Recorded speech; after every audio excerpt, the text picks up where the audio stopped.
Hello everyone, this is our CSCI368 project. We are Blue Sky, a VIP international airport for high-ranking officials. This is our department setup. We have 4 departments. For inter-VLAN configuration, we need the layer 3 device. It can be created, virtual LANs can be created on layer 2 switch, but without special configurations, the VLANs cannot communicate. So for router on a stick, it uses trunk encapsulation and packet tagging. Now let's test the web server connectivity. This is our URL and it leads to our website for the company, Blue Sky. You can see it from the first internal department in IT department. And if we check cross VLAN connectivity, it also successfully appears on the other PC. So HTTPS is preferred over HTTP because HTTP is weak. It's hosted on port 443 and all the other web ports are closed, as you can see, DHCP, TFTP, DNS. And the encryption, all the traffic is properly encrypted. Let's test the connectivity of our email server. This is the VLAN 20 and the IP address is .13 for the email server.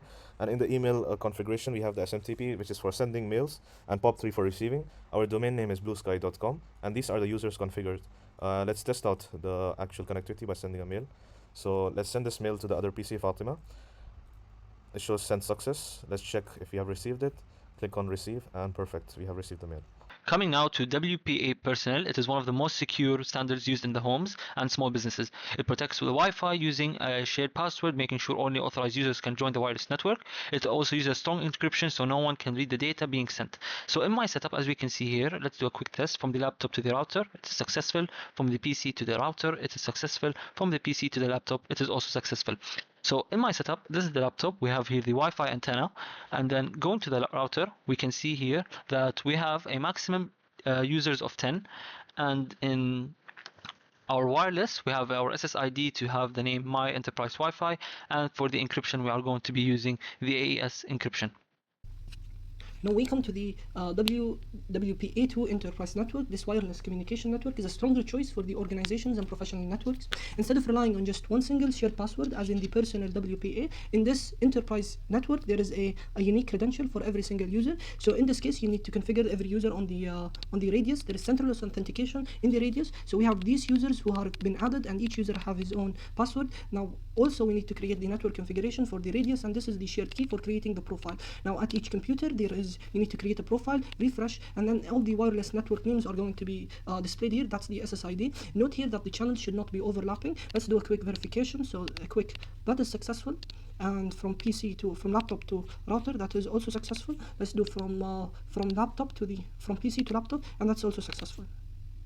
So with the IPsec VPN, we are going to be setting up a secure tunnel. And the advantage of an IPsec VPN is that you don't need a physical connection. The new department we have added is the police department. And the police department would try connect with the other VLANs through the VPN without a physical connection. So this is a virtual connection, hence the name VPN. We try to ping the other PCs in the other VLANs in the other departments. From the police to the IT, the VLAN is working successfully. Now with the VLAN, you need 2 phases: the security association establishment, that is IK phase 1, and then you are going to need the data protection, that is phase 2, and finally the crypto map. And then at the end, once you have it all set up, you need to do the configuration and check if it is actually verified. And when we go and type this command, we see that the QM idle status is up, hence the IPsec VPN is connected.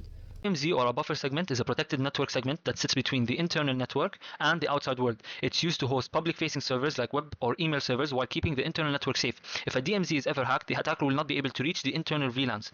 A firewall is a security device that controls what traffic is allowed or blocked. It protects the network by filtering packets and preventing unauthorized access and allowing only approved connections.